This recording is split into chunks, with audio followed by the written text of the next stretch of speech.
Dad. Hello, everybody.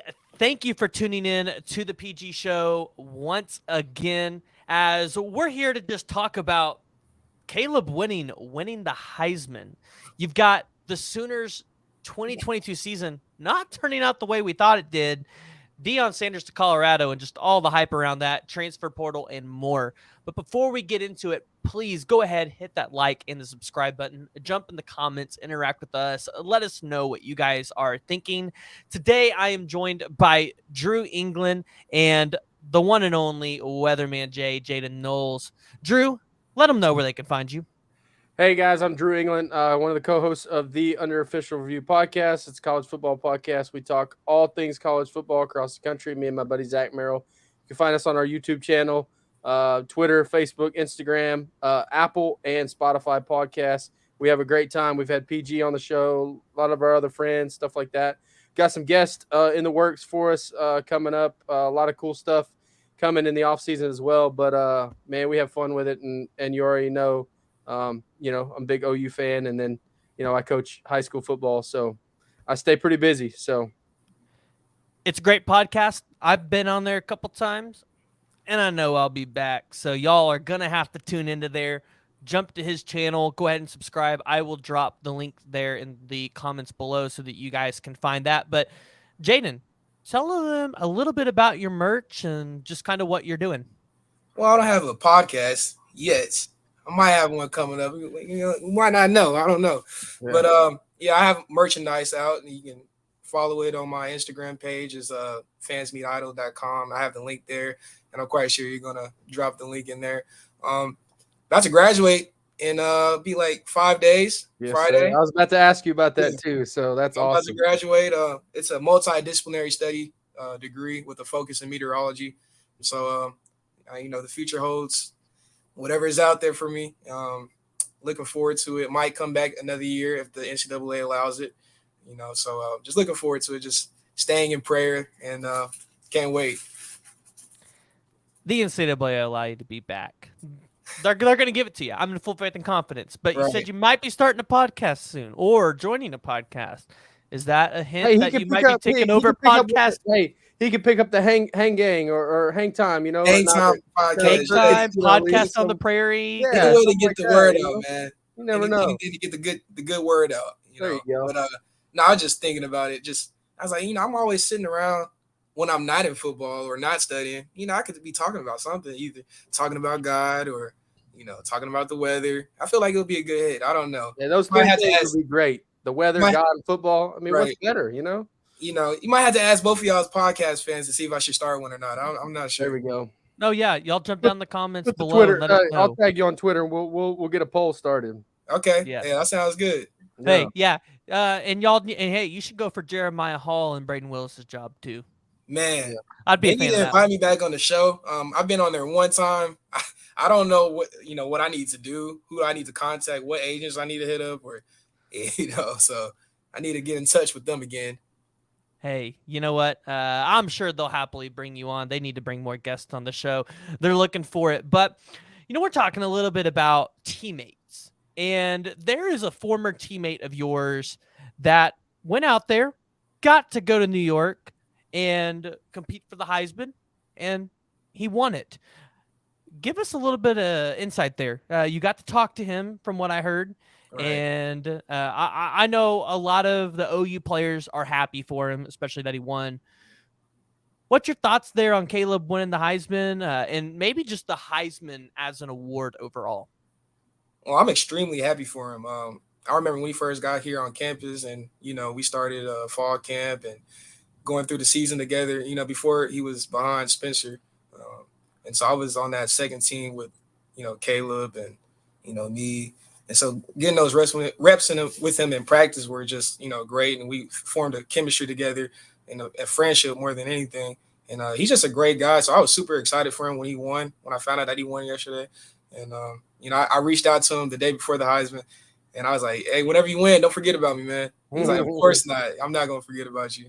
So that's just a, relationship we have. He's just a great guy. I'm super excited for him and happy for him. As a whole, the Heisman Trophy, a very prestigious award. Every kid dreams about winning that award when they start playing college football, and so in 4 quarterbacks, you know, I I wish there was some other, positions in there in the Yeah, mix also, because there's all across the board great, wide receivers in the country, running backs, but that's what we got this year. And no doubt that they're great athletes, but I don't want everybody to think that the Heisman Award is just for quarterbacks, that's a So good point. I play running back, so Yeah, I'm just I think the right guy won the Heisman. Let's just start right, there. right, But I think there should be some different criteria, some stuff like that. Maybe I don't want to say automatically a defensive player should make it, but I think that there should be more of a consideration for especially that side of the football. Like you said, running backs. There's been a lot of running backs the last handful of years who have deservingly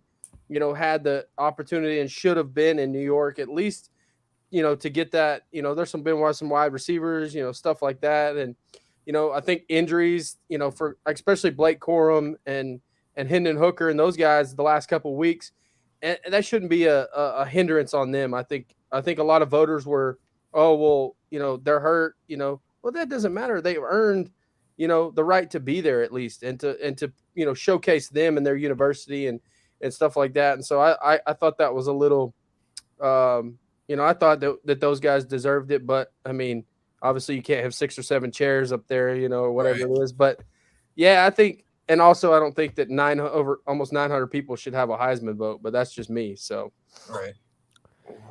Yeah, and Drew, we've talked about it on your podcast about what are some changes that we could make to the Heisman voting system, or the way that we just select our candidates as a whole.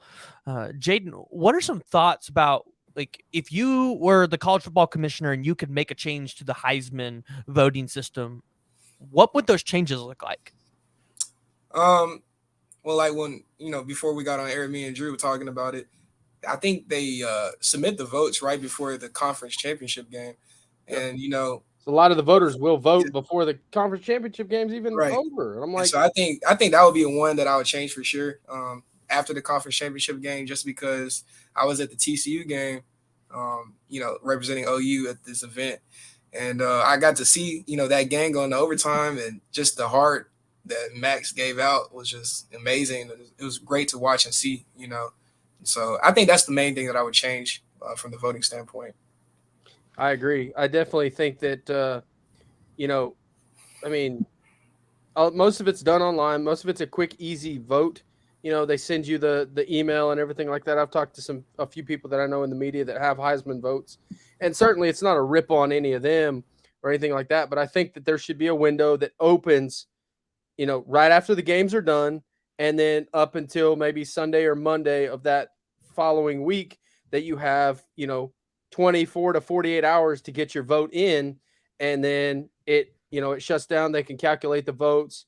It's real easy now that a lot of it's online and everything like that. And so, for me, it's like, why even have a vote if you're going to vote before all the games are even done? Like, for that. So I definitely agree with that. And, maybe shrink the number down to half of that and really, have more of a process as to why certain people have votes, Yeah, and I've been pretty. I'm not gonna lie. I was pretty upset with the results of what we got in the Heisman. Not necessarily that Caleb won, but more so of who was representing for the Heisman in New York. I like the idea of having 5 guys at all times, five people to choose from, and I do not want them to be all from one position. I wouldn't mind it just being like a thing where we set it where it's like 2 quarterbacks, 1 wide receiver, 1 running back, and 1 defensive player, right? That way it's a little bit more fair across the board. Like a fantasy football roster. Yeah, kind of like fantasy. Yeah. Give everybody a shot to be represented there, because I think every single year we could make the argument there's 1 defensive guy that could be in contention for the Heisman. Yeah, there's always 1 wide receiver putting up the numbers. Sure. There could always be 1 or 2 running backs. And defensive player, yeah. Yeah, and then of course the quarterbacks, they're always going to be able to have a spot to be there because they're putting up probably the biggest numbers because they're leading the team.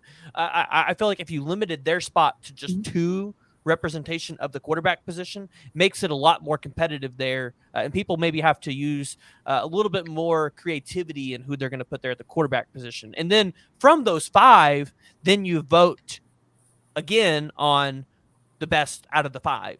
And I personally think, when it comes to who should vote, it should be all the Heisman winners get a vote. And then there should be a select few of college football players that have to apply every single year as a peer-to-peer vote.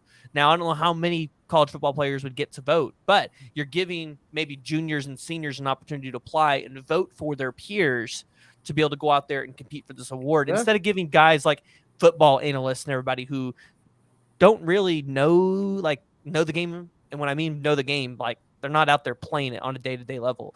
Jaden, I'm pretty sure you know how hard it is to go out there and rush for 1,500 yards or 1,700 yards. That's not easy. So, having you guys to help influence that decision a little bit, I think it would be a little bit more special. And I think you're going to get a better result. I think, you're just going to get something a little bit more genuine. So that's what I would think in terms of a change. I know it's probably never going to happen, but a man can wish. You're right. No doubt. All right. I want to go ahead and talk about the Oklahoma Sooners and the season that we had in 2022. So, Jaden, you knew it was coming. It's been a rough season. 6-6, definitely not the season that the fans thought we were going to get when it came to the beginning of the season, and everybody saying, oh, he's going to go out there and win 10, 11 games. I felt like we should have listened to BV when he got here and said, I'm going to need at least 3 years to put up a championship winning team. But now that we're at the end of the season, heading into a bowl game, give us just a little bit of insight from how you feel and what you see around the locker room and what the players and what you're hearing about the optimism and where the direction of this program is going. This program is going in a great direction. Everybody in the locker room right now is all in to giving their best every single day. That's the standard. That's the OU standard. And I feel like this year was needed to happen for a reason. It's a culture change.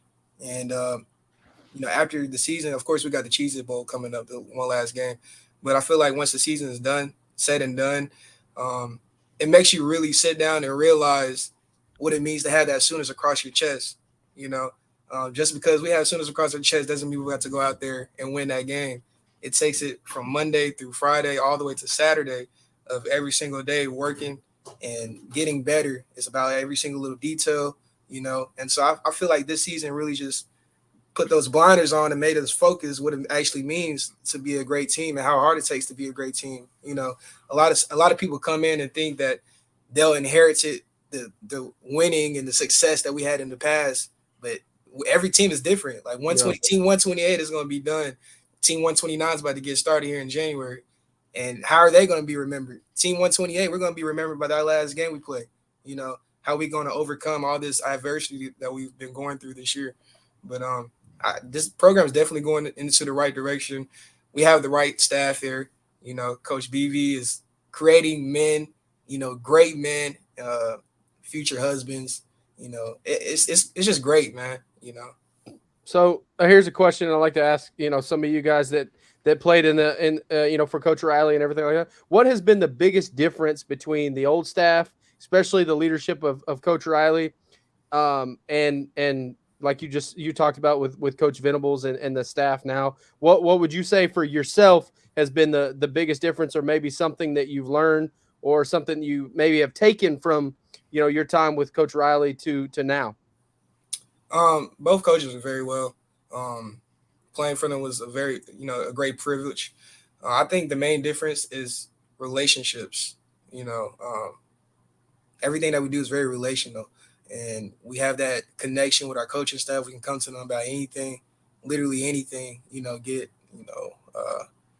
thoughts and opinions about making a decision, and we have more. I'm trying to think of the word. Just more tools in order to become successful in life, like the soul mission, serving our common legacy. That's probably been one of the greatest additions to this program. Just literally that is there just to help us become better outside of football, off the field. And they've done a great job with it. It's definitely helped me out, with my meteorology stuff. Got a micro internship in West Palm Beach, just regardless of that, building resume, building connections. And so I think that's just the main difference between the two staffs, just more relational. And also, realizing that you have to live in the moment. A lot of times, you get 17-year-olds all the way to 23 and 24-year-olds in the locker room. The thinking might be different. They're worried about, okay, all right, so we got to focus on this out there, playoffs or whatever it is. But we got to play, UTEP or Tulane right now, And so we got to live in that moment, live like today is Monday.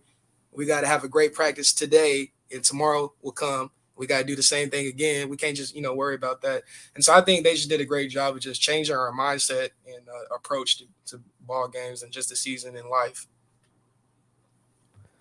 Yeah, that's awesome. Yeah, and kind of piggybacking onto the staff, right? I know the fans on the external side have seen a huge change in terms of the coaching staff. What is the coaching staff necessarily and the change meant to you? I know you'd mentioned briefly about it, potentially working with you guys on off-field stuff, not necessarily just focused on preparing you guys for the NFL, but preparing you guys to finish your degrees and to go out there and be great young men and great young leaders. What has that meant to you in this season? And does that?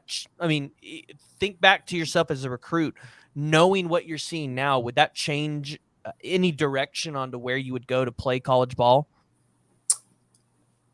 I honestly think so. When I was coming out of high school, I only had like Baylor and TCU actually looking at me, giving me the time of day. But I ended up going to a small D2 school out in Weatherford, Oklahoma. And so if I had the knowledge that I had now and from just this coaching staff and seeing how they, treat the recruits and just treat us as players on the team, I'll be looking forward to just seeing how they treat me relational. Of course, every recruiting visit you're going to go on, they're going to be like, okay, yeah, you're going to be the starter, love up on you and stuff like that. But these coaches are very real to you, and they'll put us in front of the recruits, and they want us to be positive and real as much as we can. They don't want us to bluff anything. If I talk to a recruit, I'm telling them like it is, and so I feel like, myself back when I was 17, when I took my first visit out in Southwestern Oklahoma State, I would have just been looking, how the players feel that's there right now, regardless of what the facility looks like. That's what a lot of recruits also do. Like, oh, who has the better facility? I'm going to go there. Yeah. Or who has the better winning record? Because at the end of the day, of course you want to win. Like, I love winning. I hate losing. But it's bigger than football, man. Like, football's going to end one day for everybody, regardless of how good you are. Tom Brady's going to be done one day, Maybe. So, you know what I mean? Yeah, maybe. That's the only exception. Maybe after today, he might be. Yeah. But, how are you going to be when you're 32 years old, 33 years old, you have a wife and kids? Like, what are you going to take away from the program that you were at? Because this is the building stage right now, And so I think that's definitely what I would think about when it comes to choosing the college back when I was 17. And so this coaching staff definitely helped me realize that, because I really didn't even realize it. I was just so focused on, winning, honestly. Yeah, and you kind of mentioned the facilities a little bit. This season's been a big change in the facilities. What is the change in the facilities been like? Because I'm not gonna lie, I've seen some pretty cool stuff in terms of what just player and recovery looks like. Right. Definitely the recovery. Your body's the temple. You got to take care of it, and the coaching staff knows that. Literally everybody in that building knows that. So that's the reason they helped us in that way. We got float tanks, all types of stuff like that. We have a game room now. Like, we had a game room, but like it's actually like a game room, man. We got a golf simulator, ping pong table, pool table, guitar or rock band. Yeah, I'm on that all the time. I play rock band all the time. Modern Warfare, you got PlayStations in there, Xboxes in there. They just put in some two basketball goals, so they're in there shooting every day. So it's just great with the facility wise. It's awesome some of the improvements that they put in here. So when we were talking about recruits, you're talking about everything like that as a person. You as an older guy now, I mean, you're almost to the end of your career. Hopefully, you get another year next year. We think you will. What is one thing if a recruit comes in, they're on a visit, something like that, they're walking through the facilities, they stop you and they ask you, hey, what's one piece of advice you would give me as a recruit in making my decision? What would you tell them? Not just about Oklahoma and the great things that are there, but just holistically. What would you tell them as a guy who was been through that process and knowing what you know now? What would be that advice you'd give them? I'd say definitely don't worry about people's opinions. Only worry about God's. You know, I'm a Christian. So I've been reading David a lot and just about his confidence, and that's what I lacked coming out of high school. Honestly, I knew I was good, but whenever I transferred to OU, I was like, okay, this is D2 to D1. Like, am I gonna be good enough and all this? But football is football, honestly. And so, I was worried about other people's opinions, what they thought about me. Like, okay, this new guy coming in, he's not that good, or something like that. But I would just tell them, just to really not worry about their opinions, because at the end of the day, we play this sport. We do everything in life for God, and so just do everything in order to please God, and you'll go far with it. Because that's what I started doing, and I would never regret it. Where I've came from, and so keep also just keep a small circle of good people around you, because when you're about to graduate, you're gonna be just like those people in the circle, either up here, either down here, and you want to be up here. So. Yeah, I had some advice from an old coach and a friend of mine I still talk to a long time, and he said there's two kinds of people. He said the people that are pushing you forward and the people that are trying to pull you down, Right. and there's no in between. You got to surround yourself with people that lift you up, encourage you, push you along. Tell you when things are hard, that not what you want to hear, but what you need to hear, stuff like that. And it's been great advice for me too. Is that that small circle of people is really your lifeline, and the things that make you successful is and then we all know the saying that show me your 5 closest friends and I'll show you your future. Right. And it's stuff like that. And so that's great advice too, man. Thank you for sharing that. Yes, sir. Listen, we love it when the players are able to come out here and share their faith and share how football has really helped been able to shape and mold that. I want to hear from you. What is the funniest moment that you've had of this season? So reflecting back all the way to like the spring game and everything, what's been like the funniest or like your favorite moment of the season? Man, that's A lot of months. So many to choose from, huh? That's a tough. I'm trying to think. Honestly, I think it's in the summer workouts. Like obviously, I've been hurt this entire year. This entire you've got to see that new recovery stuff more than most people this year. Huh? Oh, definitely, yeah, most definitely. But I think it was with Coach Smitty. I'll go out there and stretch with the team still, and then do my upper body stuff. And so obviously in the summer, that's when Smitty is prime. And so everybody's out there stretching. We're in a circle stretching. I'm stretching too. I have my brace on my knee, and everybody has their cleats on because they're getting ready to run after we stretch. I still have my tennis shoes on. I can't run. I'm limping and stuff. And so I'm stretching. He comes over and helps me stretch. He pushes me down. And he's like, "Where's your cleats at, big dog?" And like my heart drops. I was like, yeah, they're in the locker. I can't run. You remember I just had surgery on my knee. He's like, "No, I'm just kidding, man. I'm just kidding." Yeah. I was like, "Oh my gosh!" Like, yeah, my heart dropped definitely. Like, wait, was I supposed to be? Yeah, I was like, okay, I know he's supposed to be Smitty built. I didn't know if I was supposed to run after surgery or not. Yeah, I think that's one of the funniest moments. There's plenty more, but I just can't think of one right now. But I remember you telling me that Smitty story. Yeah, and I'm not gonna lie. I saw all the people this summer talking about Schmitty and how they would want to be involved in his workouts and how they should do one for charity and everything. I'm like, these people don't know. Let me tell you something. I have because like I'm almost done. I'm almost cleared, and so I worked out with them the other day, we ran like 6 gashers. That's not hard. It's not supposed to be hard at all because you're in shape, Like I haven't worked out like that, like fully conditioned and work out like, with the team like that since March, since before I got hurt. And so it was my first time back, and we did the workout. The workout was kind of intense, but it was pretty good. I made it through the workout. Then we go back into the indoor and run, and man, we started running those 6 gashers. I was like, golly, I used to do this every time. Like I was tired, man. Like I got done with the workout. Everybody else, walking back over to the locker room. I'm still on the ground. I had to take my shirt off. I had to sit down and just, like think about life. Yeah. People don't realize that there's a difference between in shape and in game shape. Yeah, like, it's total difference. It's total big time. Because Yeah. I remember I playing college baseball and stuff like that.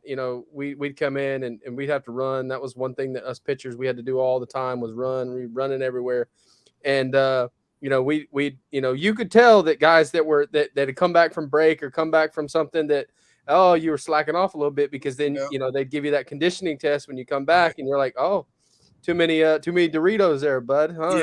Or something like that. So it gets you. It's a lot of people don't realize that there's a difference between in shape and game shape. That's why people that are like, oh, well, he's not been hurt, he's back. And there's a difference between being back and being like ready to play, like putting the pads on, So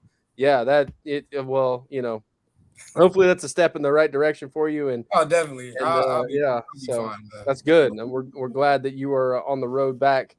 And maybe we can get another 2 touchdown game here in the future again. It's God's timing, man. I definitely will. Yeah, so let's talk about this for a second.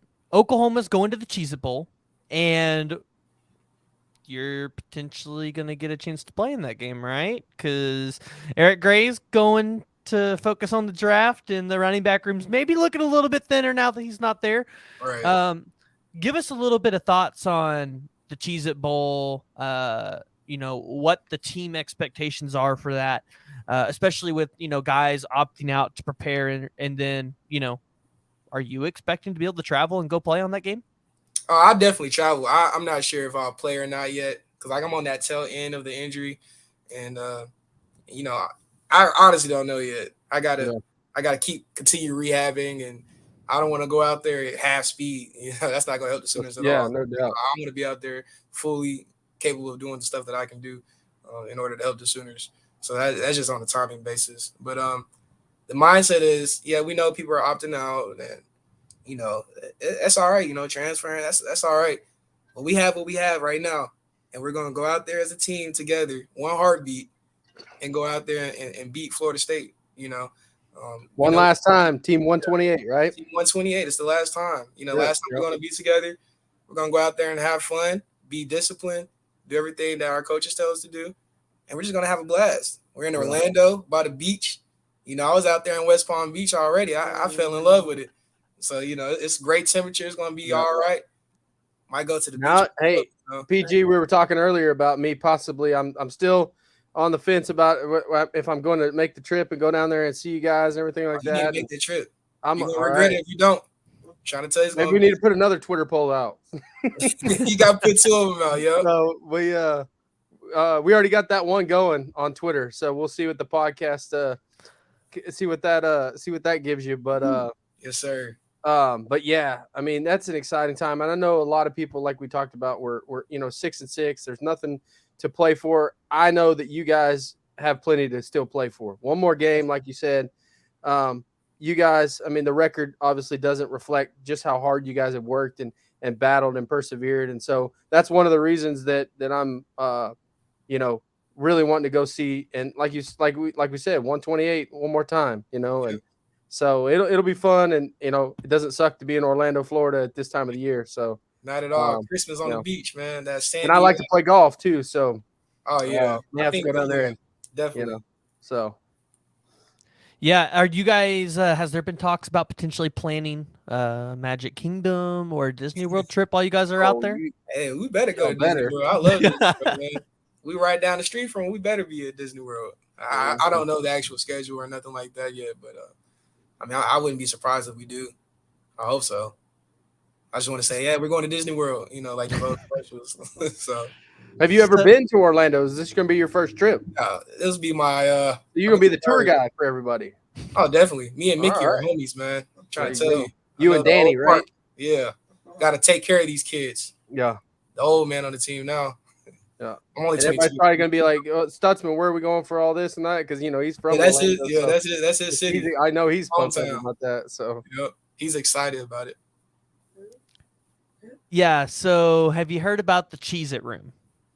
I have. The cheesiest. Yeah, I have. I don't know how to run that. yeah. Listen, you just got to be the cheesiest. If not you, who's the cheesiest on the team? Who do you think deserves that room? If it's not me, Michael Turk. Let him. Yeah. I honestly think Danny Stutzman. That boy's He had a video on the Oklahoma football Twitter, and he was like going down, getting the Cheez-Its. Yep. And I think he might be the cheesiest. Listen, that's what you got to do. You just got to self-promote yourself so that I need to start doing something. I didn't know. I didn't know how the rules worked and all that. But if the Cheesable is watching this, I mean, I am pretty cheesy. So just let me know, you know. Yeah. Where the contact info at. The room, give us your cheesiest joke. Cheesiest joke. Let's see here. I have so many. So, he's got the dad jokes in the back pocket, right? I got the dad jokes in the back pocket. Knock knock. Who's there? Texas. Oh. No. Texas who? Exactly. I have no idea where that joke was going. Winner right here. Cheese it. Cheese it both. You guys are listening to this. It's just gotta. Yeah, that was terrible. Do what you gotta do right here. That was the point, though. That was the point, so. All right. Well, let's go ahead and let's move on to another pretty significant topic throughout college football right now. Deion Sanders goes to Colorado. And Jaden, from a player's perspective, I want to get your thoughts on this because we as content creators talk about so much how players want to go play with Deion because of his name and his brand and what he could potentially bring to helping build your brand and your name. And also just being able to be coached by a legendary player like Deion Sanders, it's got to be attractive. So what are your thoughts about Deion taking over in a 1-11 program, coaching his last game, by the way, at Jackson State, finishing this season out there, which I commend him for, not just leaving Jackson State high and dry there. What are your thoughts here around Deion Sanders and this move, and how is this potentially going to shape college football and the transfer portal and recruits that are going to go there? One, I think he's doing a great job. He went to Jackson State. They were struggling when he first got there, turned that program around, and, had a vision, just for all former athletes that may be in the NFL or just even young athletes like myself and younger like my nephews, to show a vision of what you can do if you just trust God and just continue to do what you do. And so he did that at Jackson State, and honestly, it was his time to go to another bigger role. And Colorado, that's a great move, man. Great, state, and Pac-12, it's going to be some competition over there with Deion coming in or Coach Sanders coming in. Excuse me. I don't want to be that guy just in case he sees this video. I don't want Coach Sanders, Coach Prime. But, going into the Pac-12, there's going to be some talent over there. A lot of recruits are going to go over there because, it's Colorado. You're in the mountains. It's a beautiful, beautiful city where they're in. And obviously he's going to bring the right coaching staff there. You're getting coached by, Coach Prime. Like, you watch so many videos of him. He's a legend in the NFL. You know that's like similar to here. Oh, you getting coached by DeMarco Murray. Like, that's going to drive some recruits in. You want to be coached by the best, And so I think just from what he did at Jackson State, everybody saw on the outside. Everybody saw what he did, and it's just amazing. And you want to be a part of that. And so I feel like he's going to have a lot of players in the portal trying to get to Colorado. Yeah. And I think he can change that program around, honestly. Yeah, and one thing you said earlier, you were talking about Coach Venables and everything like that, and being relational and everything like that. Right. Coach Sanders is that way with his guys. And what better story to tell recruits, tell players your own story. Everybody sees and knows, what the media, highlight films, everything has put out about him, but people don't really know, and we've got to know him a lot more as he's become a coach and everything like that. But his stories and the things that can impact, young men and everything like that, and the experiences that he's had, that's like second to none. All right. Like, he knows what it means to go from, middle school to high school to the next level to college, play at an elite level, play at a really good university, and then, I think he's the best cover corner of all time. Yeah, no That doubt. type of guy winning Super Bowls, stuff like that. That's unmatched. And for him to be able to share his experience, hey, this is what I should have done different. This is what, I was all about, and this, that, and the other, and how he's changed even from a player to a coach has been, I think, the thing that's really been pretty cool to see, is because I was I'm old enough to remember playing and watching Deion play. So, I'm my birthday's here in a couple of days, and I'm about to be 37. So, I remember those times where I watched Deion Sanders and prime time and self-promoting of individuals and athletes, and way before NIL and everything like that was around. And I think that's a whole perspective that no other coach can really, give you. Like you said, you're talking about Coach, DeMarco Murray, stuff like that. That's stuff that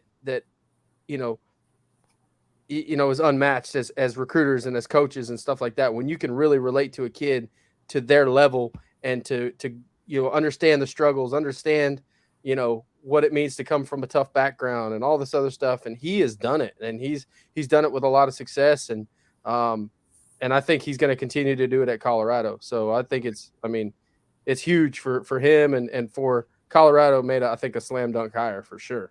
All right. How quickly do you guys think it takes for Deion Sanders to turn that program around? I think next year they at least go bowling, but I think in the next 2 years, especially with the college football playoffs expanding, you could see Deion in Colorado in the playoffs. Yeah. Yeah, most definitely. You saw what Coach Riley did. I know this is Sooner fans watches this. I don't have a hate against nobody, but it's just that portal, man. If you use that portal to your advantage, you can turn a program around. Yeah. Also, there's some cons to it too. Everybody in the portal might be great players, but how are they going to change that locker room? Ooh.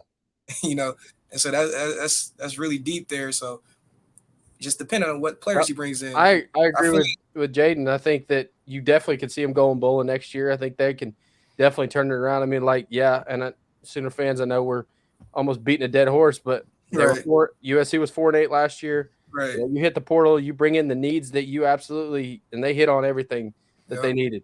And a quarterback makes a difference. Like it or not. Obviously, we saw it, but yeah, they could go from what were they, 1-10 or 2-9 or whatever they were this year, 1-11 or 1-11. Yeah, they could definitely win 7 or 8 games next year. I could see that. Right. But yeah, in the next couple of years with the expansion and all that stuff, and he continues to do what he did. He turned Jackson State around, and they, they barely had clean running water at Jackson State. Yep. And he's got resources, he's got NIL stuff coming, I'm sure, down the pipe. I feel like a lot of fans are going to be like, he might change Jackson State around, but that's an HBCU and they're in different conference. I'm trying to tell you, I played at the D2 level. Now there's some athletes in all levels, especially over there at HBCU. There's some dogs over there. People don't realize that there's still athletes no matter where you're at. JUCO, Division 2, 3, stuff like that. I got a friend of mine that's a running backs coach at Mount Union, Division 3, and they turn out talent like all the time. Yeah, there's a lot of, for the conference I was in, the Great American Conference, there's a lot of guys in the league, that the teams that we play, like Ouachita Baptist, they're in Arkansas, and they were stacked, man. With some league talent. They're everywhere. So I know, how the fans might think, that, especially the ones that never played before. But look at the recruits he's already getting, and he's been there a week and a half. Right. There's already he's not hard to find. He's not. I don't know. I don't know about that. People I don't know about his name. Right. He has that. I see where you're going there, PG. I see where you're going. Listen, Brandon Harper, one of the number one wide Yes. receiver in Oklahoma. He has been trying to get an offer from somewhere, and I mean, he hits Deion Sanders up every time he hits that tweet. I'm not hard to find. It's like, Coach, I've been trying to reach boy you. In Noble, He's just Oklahoma. hard to reach. He's not hard to find, just hard to reach. Yeah. Yeah, which, hey, if you guys haven't checked out Brandon Harper, we're going to go ahead and give him a shout out here. Y'all got to check this man out. He has been tremendous this year. 100 receptions, 1,700 yards, 19 touchdowns, first in Oklahoma and third in the nation for receiving yards. I mean, that right there sounds like he wants to be a deserves Sooner. He wants to be a Sooner. He wants to be a Sooner. But don't send him to Colorado. Now, if you can help the Sooners out, you might want to come over. Hey, not Noble is not far from Norman. You know, I know exactly where Noble is. Yeah. You might. Jaden can help him out. Yeah, Jaden, you'll have to hit him up and maybe talk to him about. I'll hit him up about being a walk-on or something. Yeah, Harper. If you don't know coaches out there, let him be a Sooner first. But if not, that man needs a place to play. So yes, sir. Yes, I'll reach out to him. All right. So you talked about the transfer portal a little bit, and I want to get some more thoughts on there as a player. I want to get your view because I know some of us fans, we don't like it as much, especially when the portal taketh, because OU has really been giveth from the portal, in the past couple of years. And then recently, since the last year, the transfer portal's really taken away from us. What are your thoughts as a player about the transfer portal and what opportunities it could bring you as a player, if you were to leave? Not saying you are, but if you were to leave. Like obviously as a player, the transfer portal, I don't know. As I got older, the views kind of changed. It can be an easy way out. Then again, it could be the transfer portal could save you, from a bad situation. And, like it's just like somebody working a 9 to 5. You're not going to sit there if you don't feel appreciated in your work. I learned this in my class this year. The highest reason for the number one reason for people quitting their jobs or trying to find something else is because they don't feel appreciated. As simple as that. And so it's the same way when it comes to the portal. And, you have a player on the team, that they feel like they're not being appreciated, they feel like they're not being used well, or they just not getting along with the coaching staff or something like that. Anything, imagine if you didn't have the portal, they had to stay there or either just to decide to stop playing football. Yep. And so that the portal can help you in that factor. Obviously negative factor, that player could just, I don't know, feel like he should be on the field, but he's not showing it in practice. Obviously he needs to work harder. And, he decides to go to the portal. It's not greener on the other side, and the same thing happens there. And then also I feel like, with the younger guys who just enter the portal real quick without giving the program a chance, you gotta finish what you start. That's what forms loyalty and things like that. But like I said, you can have a different viewpoint on the portal. As a player, it's positive just because, you can get yourself out of a bad situation. If you're in one and just for better opportunities, because you never know what's out there in that portal. Like I've been in the portal before, transferring from Southwestern Oklahoma State. I was in the portal and, that's when I decided to walk on to OU, but you never know what's out there, Yeah, you never know what's out there. And, ideally, especially, for a specific player in your case, right, a walk-on, and maybe they see the field and, there's just not an opportunity to get a scholarship at the current school they're at. It's a great opportunity because now you've showcased your skill set at the college level, at a Power 5 level, and now other teams can see what you're able. Maybe you're able to go in and help them earn a scholarship and get that college paid for, which is the ultimate goal, right, to get that college paid for, get the degree. Right. So it's I like it. I don't like it though when it taketh from me. I will say that. Of course.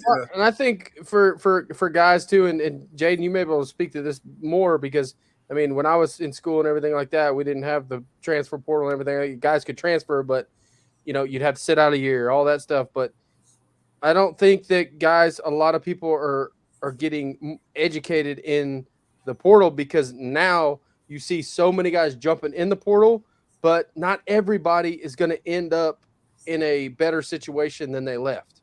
It's just facts. When you have thousands and thousands of kids in the portal, only a select few are going to get pulled, and guys, maybe have a plan going in or whatever the case is, and I don't think some of them have a really understand. Hey, I really need to have a plan, because you're Right. basically getting recruited all over again, like you're coming out of high school. And so I think that a lot of people have this misconception of, hey, I just throw my hat in the ring and somebody's going to pick up the phone and call me. Maybe not, maybe, and I hope that these guys find the home and they find a spot. But I think a lot of times you miss, that part of it where there's so many guys and there's just not enough spots to go around.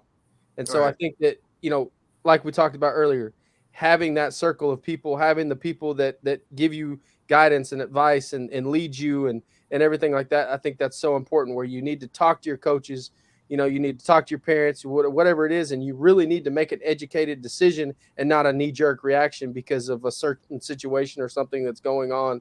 Like, I believe in loyalty, sticking it out, but I also believe that guys just need to find the right situation for them as well. And so there's so many different factors. You can't pinpoint one thing that happens here and there and all that. All situations are different, but I think a lot of people, need to understand, and even fans, just how difficult it is for some of these kids, regardless of, who you love and who you cheer for on Saturdays. It's, making the best possible decision, and it's hard for these young guys to, and I'm sure you've got friends and people that are making those type of decisions now that, it's not easy, because you're, especially coming out of high school, that's recruiting. The recruiting process is not, it's stressful, and Right. you're trying to figure out what you're going to do, not only with football, but like you said, there's life after football. And so you really have to, it's like chess. You really have to set yourself up. You not can't be in the moment thinking. You got to be more forward thinking.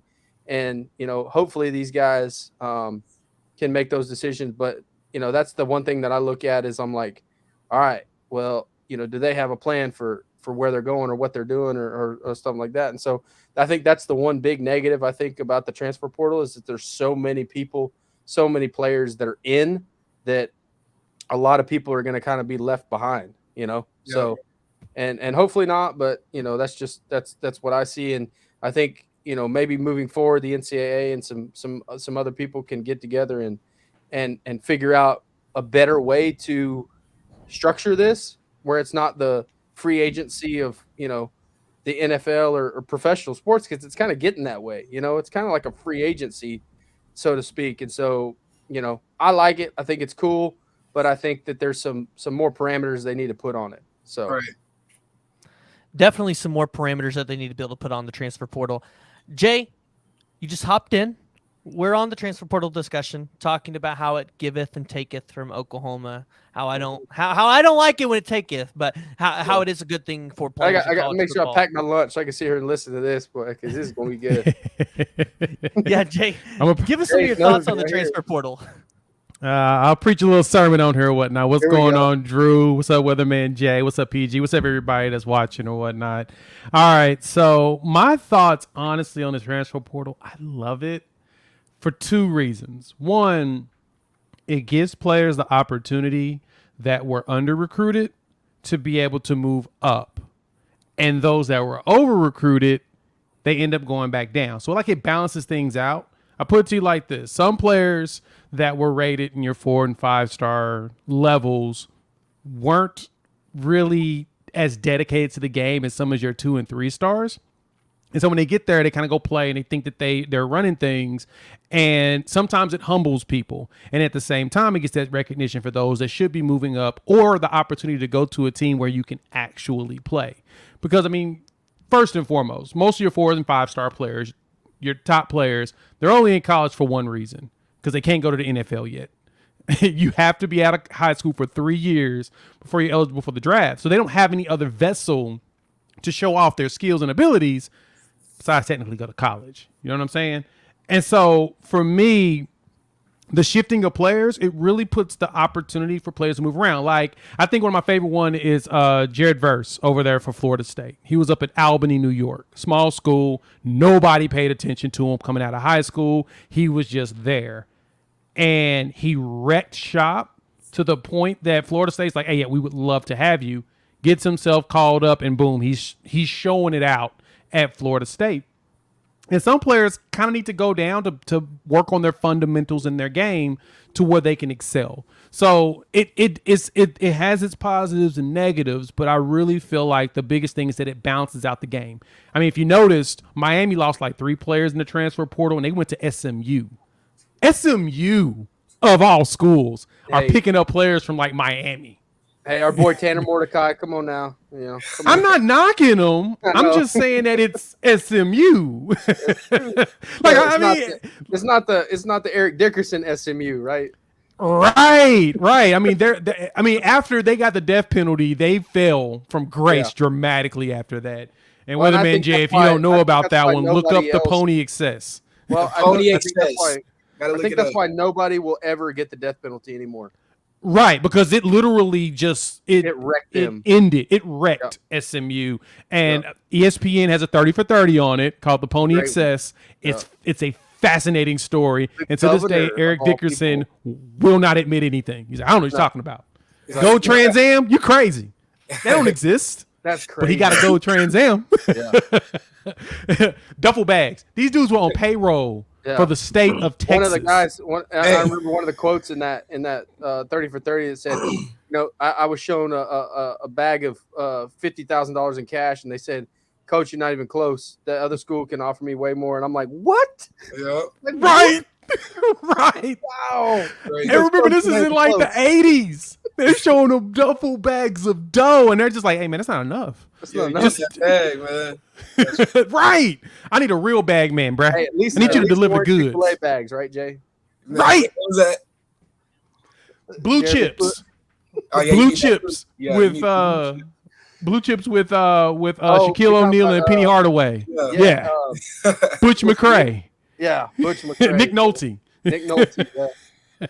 Go watch that. But that's my thing when it comes to the transfer portal, though. I do think that the positives outweigh the negatives because it does give us a shift. It gives us a little bit of parity. You're starting to see it now. Teams are able to have, after 1 year of being bad, they can hit the transfer portal, bring players together, and they bond, and they become a winner the next season. Now, is it something that's sustainable? No, you got to have your guys, and you've got to really build it long term.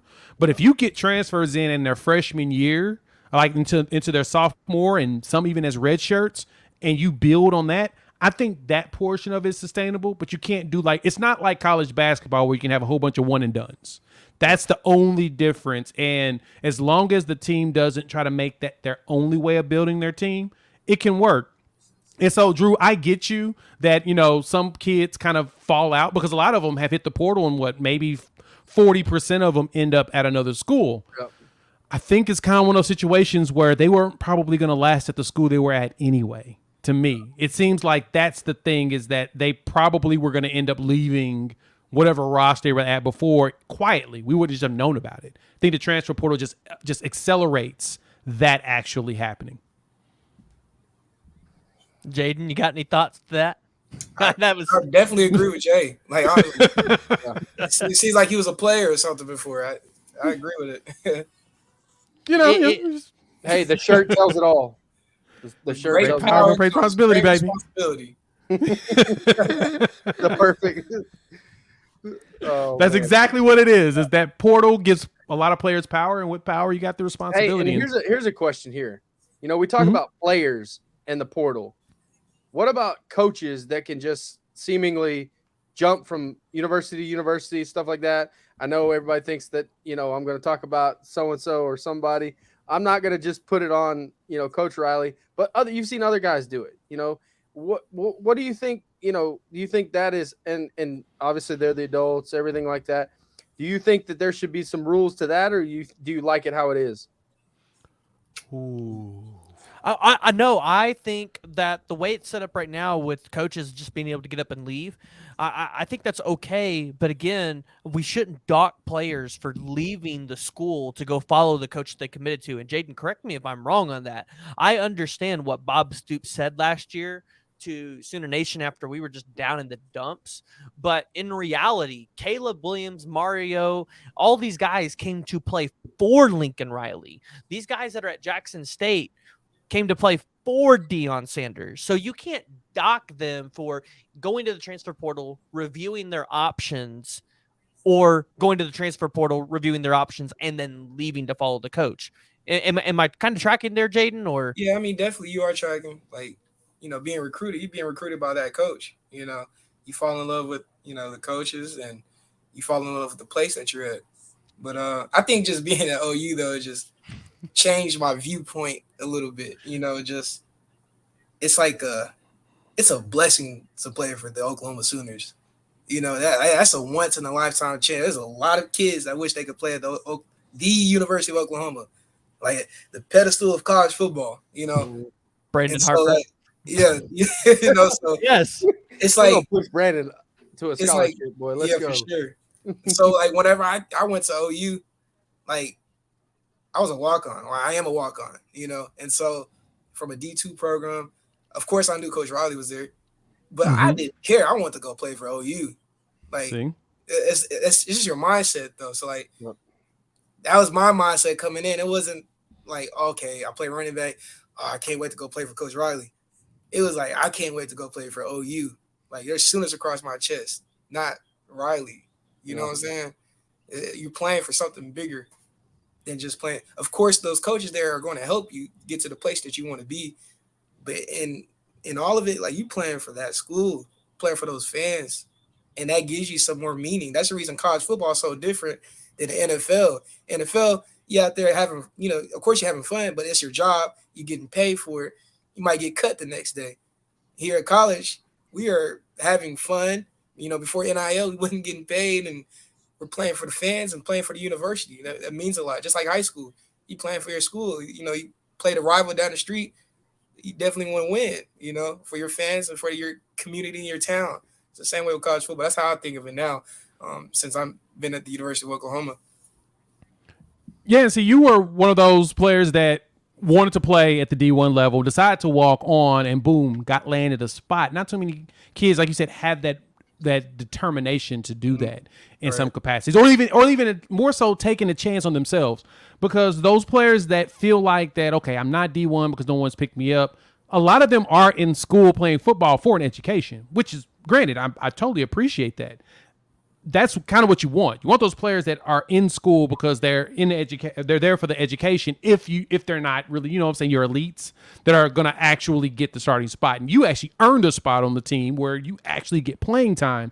But you gotta have those players on the roster too. That's just there because they kind of they gotta fill the roster. You have to have depth because there's always going to be that next man up type scenario. And so when it comes to the coaches being able to make the movement, I don't mind it because they have that buyout. Like the other school has to pay their current buy out their contract and everything, and there's nothing wrong with that to me, as long as we give that similarness to the players. Because I know that with a lot of the players, one of the biggest problem that was years ago is that they were basically on 1-year contracts, and the coaches could cut them immediately anytime they wanted to. So you're basically, it rolled over every year. But if a coach wanted to ask a player at the end of the season, they're done and their spot's opened up for somebody else to pick up. Right. That, to me, was, of course, always an issue. Yeah. It put too much power in the hand of the coaches to be able to kind of strong-arm players into sticking around that probably felt like it'd been better if they go somewhere else. And I think I like the portal giving that one-time opportunity for players to be like, you know what, let me pursue another opportunity. Now, the tampering piece, that exists. It's going to exist in sports. Players are going to talk to each other. Back channels are going to exist. It sucks. You can't do anything about it. There's no regulation on kids talking to friends. Police that. No. Like, because me and Weatherman, me and Jane's gonna chop it up. If we gonna chop it up, we gonna chop it up. If we boys, we boys. Right? You know what I'm saying? We may meet in Miami just hanging out and be like, hey man, dog, hey, you want me at OU? I'll come to OU. Let's make it happen. You know what I'm saying? So you can't do anything about the back channeling piece of it because coach is gonna encourage it in some capacity. But hey man, talk to your boy. Just just nudge. Wink, wink. Like, hey, you talked to so-and-so lately, right. Call, Right. And so that's going to exist. It's more of the just, if the player wants to be there and they're a good fit, it's going to work out. But those that do a lot of tampering, it usually doesn't work out long-term anyway, because they're going to end up with a whole bunch of knuckleheads and it don't work. Yeah. So, yeah, I think coaches is fine when it comes to that. I'm just glad that we have the transfer portal now, especially with coaches making $90 million contracts. It's absurd. If you're teaching kids and you're supposed to be about education and students, y'all making a lot of money to do that. This is a business. Talk about the money. And it's a business decision for these students and athletes. Exactly. For them, it's a better chance for them to get either looked at in the draft. For some players, they have to play multiple years to get looked at for the NFL. Other players, they can walk up like at Alabama. They could be Alabama or even at Oklahoma, play 1 year and boom, skyrocket in the draft because people have already been paying attention to them. It's a formality. It all depends on the player. Yeah, it depends on the player. Some players are just, you naturally walk in, you naturally be like, yep, he's definitely going to the league tomorrow. I mean, Jay Weatherman, I know you've seen a player walk on the roster one time on the team. You're like, yeah, that dude's league bound. Like, For sure. wow. Well, you just look at him. Talking about earlier, like to begin the show we were talking about, or the episode we were talking about Caleb, and how you guys were on the scout team together last year. I mean, it's not hard to figure out. I'm a coach. I've seen talent like that. It's not hard to figure out when you look at a dude and you see him take a snap and do something or make a cut, or you're like, yeah, that dude, he's different. One guy is different than he. It's just guys have it, man. They have that ability.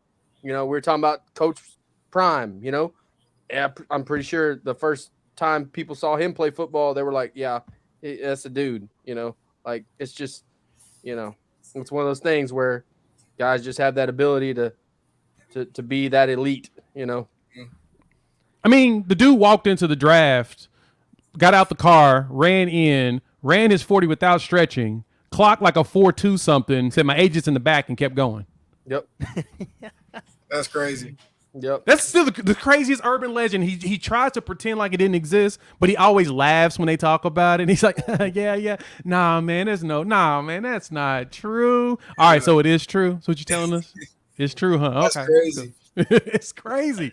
But that's Deion. But when you have that type of talent, everybody's gonna see. I think that's my biggest point is see that talent. And even with and I talked about it earlier, even with way before NIL, way before personal branding, he was that dude. Him and Bo Jackson were like the dude. Even the Boz back in the day, those guys kind of set the table, and that's what makes him so good as a coach. I think is because he can relate to these guys in such a level. And I told these guys already that nobody else can do it. Hey, look what I did. Maybe not the right way. I should have done it, but he can set some things up for some of these kids that other people can't do because he was the one that basically, started it all. He's the reason we have, individual, like, hey, look at me type of, athletes nowadays. No, you're right. I think the one thing about Deion, though, is that a lot of people, especially like when this whole thing is going on about him taking his job, and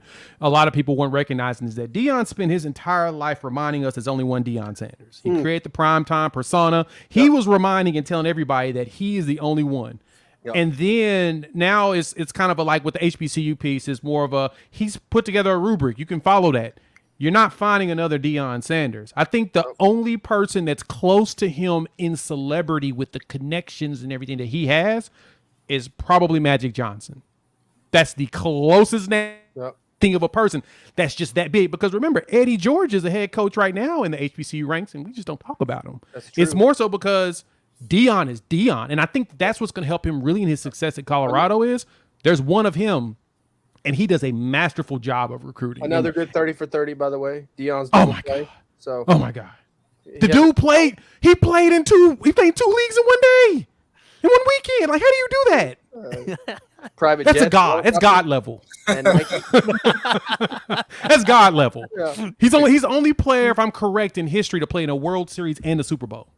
Yeah, that's different. Yeah. Right. That's a different breed. Because different. You have to be in different levels of shape to play those sports. Like he's just a different breed. He could hit, and he probably would have hit even better if he actually dedicated time to baseball. Crazy thing, because I'm a Braves fan, so I remember that when I was a kid. The Braves lost that World Series that year. If they would have won it, they would have had to give him the MVP that year because he was hitting over 500. Yep. While playing football. That's crazy. And he had no obligation to the Braves to play football because his contract ended August 1st. And so anything after that was a hobby. So he was playing baseball as a hobby, on his off days of, playing football. He was that good. The only person close to him in that type of talent was Bo Jackson. If Bo Jackson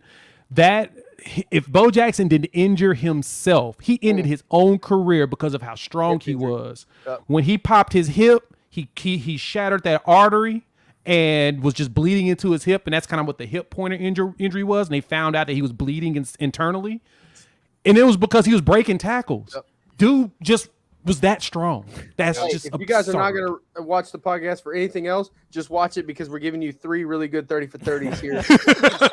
Summaries of 3 great 30 for 30s. SMU, some great football 30 for 30s right here. So Exactly. Not to derail it too much, but God, those 3 just great. They're great stories in just the history of sports.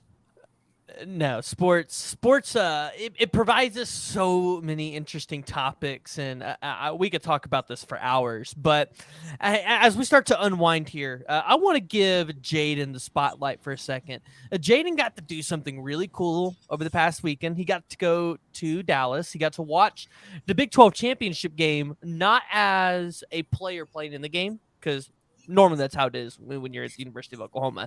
But he actually got to watch it as a player watching 2 other teams play, TCU and Kansas State. You were there for an organization called SAAC with the Big 12.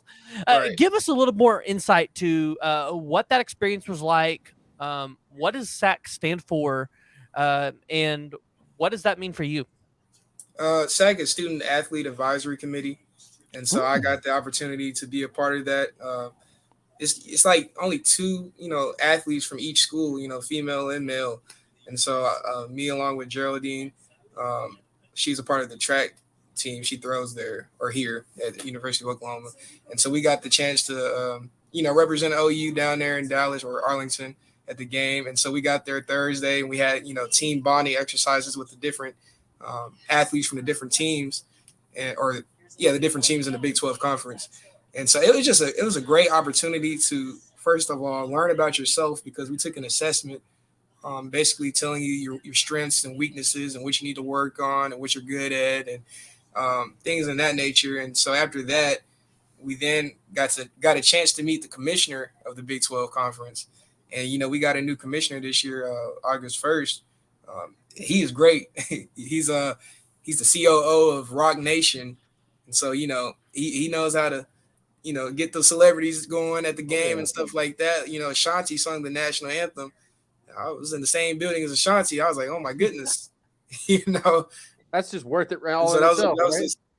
It was just a great experience. We got a chance to go to the commissioner's dinner that Friday night before the game. Ooh. And at that dinner, there was a lot of CEOs, COOs, and so that was our time to get a chance to network and brand ourselves basically. And so I got a chance to meet a lot of people there. I think I met the Detroit Pistons president there. It was just a great experience. I met lifetime friends for sure. And, you thought you would never be friends from somebody that goes to a different university, in your own conference. But in that aspect, in that, arena, we were able to make like lifetime friendships. I guarantee you, there's just great people, we all think alike. We have the same mindset, the same goals. And, we all hit it off, and so it was just a great experience. A lot of networking and connections and a great football game also as well, for free, so Yeah. it was good. That's awesome. That sounds like an incredible experience. All right, we have to kind of shift here to more of a somber, heartfelt moment at the moment. Mike Leach is in the hospital. Prayers up to him. We currently do not know exactly what the health situation is, but it is a pretty severe health situation. He was evac to Mississippi Medical Center. Zach Arnett's going to be overseeing the program while Mike Leach is getting the care that he needs. But y'all, as we wrap up, any thoughts on the Mike Leach situation with Mississippi State? No, I know it's it kind of escalated quickly. I know we were talking about him being in the hospital and everything like that today. I don't know when this will be aired or whatever like that. I don't know when you're sending that out, but certainly, man, if you guys, if you're a praying person, definitely send up prayers for Mike Leach and his family and people there at Mississippi State, because I've had a chance to meet him a couple times just through networking, coaching, stuff like that. Obviously, he's got OU ties with Coach Stoops and other people like that too as well. But great guy, beyond the football field. We always like his, quirkiness and everything like that. He thinks a little different than everybody, but the dude can coach football. The dude can relate to people. Just a great guy. So if you guys, thinking about it, send some prayers up for Coach Leach. So be definitely monitoring that and hope for the best. Yeah, same. Leach has Oklahoma ties, underneath the Stoops regime, and he's a quirky, the pirate. Everyone loves how weird he truly is, and he does a lot of funny stuff. It's always better when you have him on the sidelines to see him doing weird stuff. There was a picture that was just floating around of him shaking the hands of a coach. He had a banana in his hand. That's just while eating a banana he was eating post game. So that shows you peak. Yeah, Mike Leach and what he would totally do. So we're going to keep him in our prayers and hope that he does recover. Nothing is better right now in the state of Mississippi than having Lane Kiffin and Coach Leach in that. Just the Egg Bowl. Yeah, every year.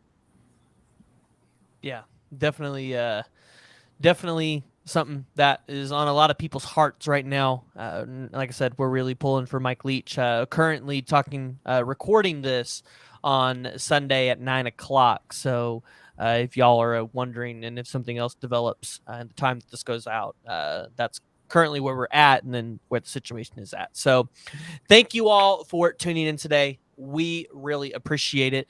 Drew, go ahead and tell the folks where they can find you. Hey, like I said at the beginning, I am one of the co-hosts for the Under Official Review podcast. We talk college football all the time, coast to coast, doesn't matter. Yes, I'm a Sooner fan, so we always talk OU stuff, but try to hit it from a national perspective. I've had Jay, I've had PG, and we'll get Jaden on the show here. Obviously, we threw out a Twitter poll, so go check that out on my Twitter. Should the Weatherman start a podcast? That's what we got right there. Go vote. Go give him some encouragement. We want to see a podcast from, from his perspective. We think it'd be a good hit. So, but check us out on YouTube, Facebook, Instagram, Apple, and Spotify, where you can find us there. Jay? Hey, you can find me on First Sports. I'm a regular here with PG and Drew and Weatherman Jay. Glad you can pull up again. I know you're ready for this bowl game, traveling out there to Orlando. I'm thinking I'm going to try to pull up. I'm trying to get my life together now to try to come out there and check out the game. Dang, now that's another reason for me to go. Yep. That would be Jaden was much convincing fun. me earlier. Now you're throwing all right. Hey man, I'm getting my life together now, man. There might be something worth making a check. I've already booked my hotel just in case. I just need to get there. We may have to collab. Yeah, we may have to chop it up. We may have to talk about that then. That would be fun to go just hang out at the game. So yeah, find me wherever podcasts are download, listen to, and on YouTube. Search on First Sports. Appreciate the love, PG. And Jaden, You can again tell them about your merch. Tell them where they can find you. you can find me in the pit with Coach Smitty working out. That's where y'all can find me. Every single day I'm in there working out. Yeah. But no, seriously, you can follow me on Twitter, Jaden Knowles 2. I believe that's it. Instagram, j.knowles12. Don't ask me where I got these usernames from. It's my name, and that's the next available one. My merchandise are all on my social media accounts. I believe it's Fan Meets Idols. You can get you some T-shirts, some hats, sweatpants, phone cases. I got the newest phone case in there also. So nice. You can all do that. So you need to change all your handles to Weatherman J and just call it a day. That's why I need to do it. I need to go ahead and do that when I get off this right now. You just go on all of them and make them Weatherman J and go. Yeah. So. All right. Hey, well, thank y'all for coming on. Really appreciate it. I'm going to hit the end recording button, and it's going to end, right?